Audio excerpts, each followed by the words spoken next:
Hi and Assalamualaikum. My name is NURUL and ATIKAH and my matric number is 278298 and I'm from Group 2 that consists of 5 members which are SITI FAREYNA AYUNNI, FARAH ELLYSA, Kohiki and myself. So our group will present about the topic of the employees' provident fund management practice in the private sector in Malaysia.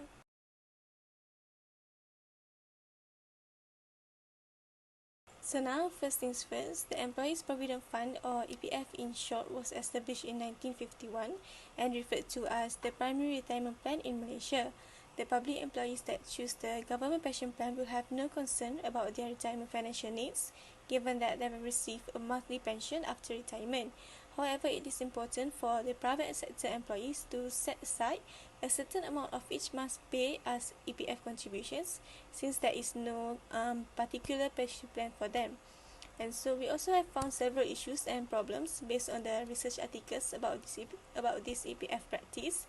Some of the issues mentioned are senior citizens receiving insufficient and unsustainable retirement income, the financial sustainability and adequacy of the EPF system are said to be affected by factors like increasing number of seniors, improved life expectancy, high cost of living and expensive medical expenses.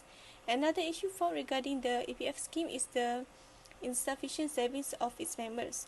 The EPF also serves as both a retirement fund and a multi-purpose savings account in which you have the option to withdraw the EPF savings at age 50 or 55 for reasons like housing, education and healthcare, and this which would later lessen the amount in your retirement funds. So this EPF strategy of permitting these withdrawals are said to be one of the factors causing its members' poor saving rates.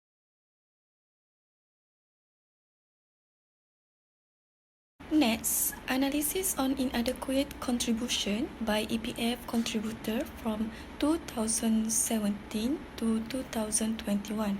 In March 2016 to December 2017, for income more than 500, the employee recorded a contribution rate of 8% and the employer 20%, with a total amount of 20%. For income more than 500, the contribution rate for the employee category is 5% and 6% for the employer, with a total amount of 10%. This shows that those who earn less than 500 get a higher contribution rate than those who earn more than 500. Next, in January 2018 to December 2018, for income more than 500, the employee recorded a contribution rate of 11% and the employer 12%, with a total amount of 23%. For income more than 500, the contribution rate for the employee category is 5.5% and 6% for the employer, which is the total amount 11.5%. The contribution for those two categories is decreasing from January to December of 2018. Assalamualaikum. My name is NURSYAMIRA DAYANA binti DZULKEFLI. My matric number is 285955.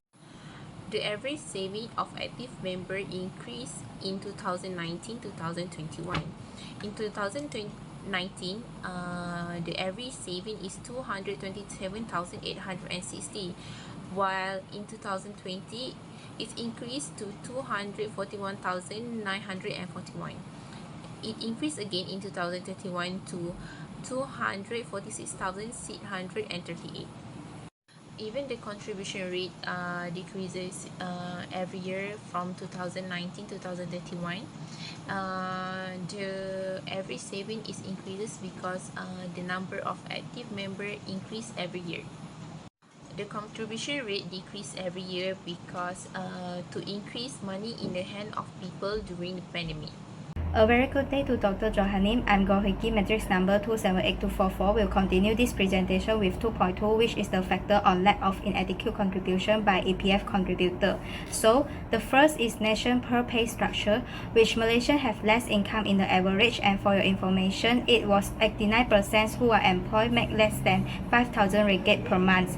And the second factor is certain macroeconomic repercussions, as the donors, including public and private personnel, are determined to have inadequate wages to be preserved as extra wealth for future requirements due to Malaysia's rising cost of living.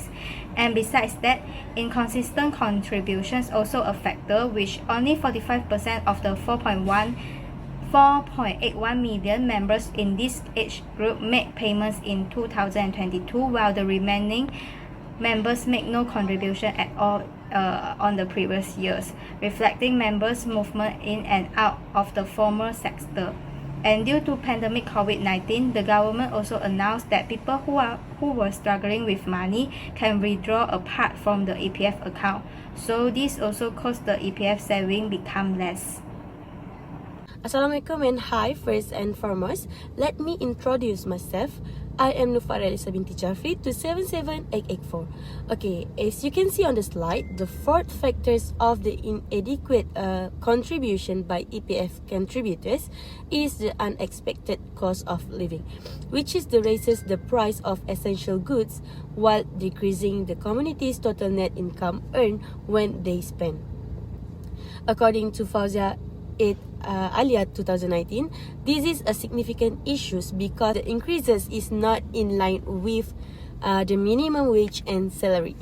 Meanwhile, according to 2019 report in Belanjawanku by the Employees Provident Fund (EPF), the monthly cost of public transport used by each individual is high, amounting to 2,490 ringgit Malaysia.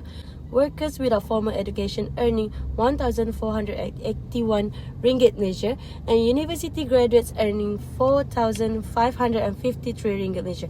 Because of the commitment for daily needs versus salary, the high cost of living is also a strong factor in insufficient contribution by EPF contributors. The last but not least, based on our case study, lack of financial literacy is one of the main factors of insufficient contribution by EPF contributors, which generation today is more likely to have more than one loan for them without adequate financial knowledge that affects their financial management. According to EPF research, only 36% of Malaysians are knowledgeable about managing finance, compared to 52% and 59% in Myanmar and Singapore, respectively. The high knowledge of financial literacy improve individual financial skill, where it is easy for them to divide money for purchasing goods, daily use and investment. That's all for me. I will pass this presentation to my group mate. Thank you and Assalamualaikum. Okay, for the conclusion, among all the people, financial stability in retirement is a main concern in their life. Long life and good health are wonderful, but if not adequately prepared, especially for retirement savings, it could become a nightmare. And EPF offered one of the biggest and most established retirement savings fund in the world, but the majority of its contributors are still not adequately protected by the EPF. And also, with this study, the problem and issues are gathered regarding the EPF scheme, including an aging population, increasing life expectancy, weakened family support, and insufficient savings of its members.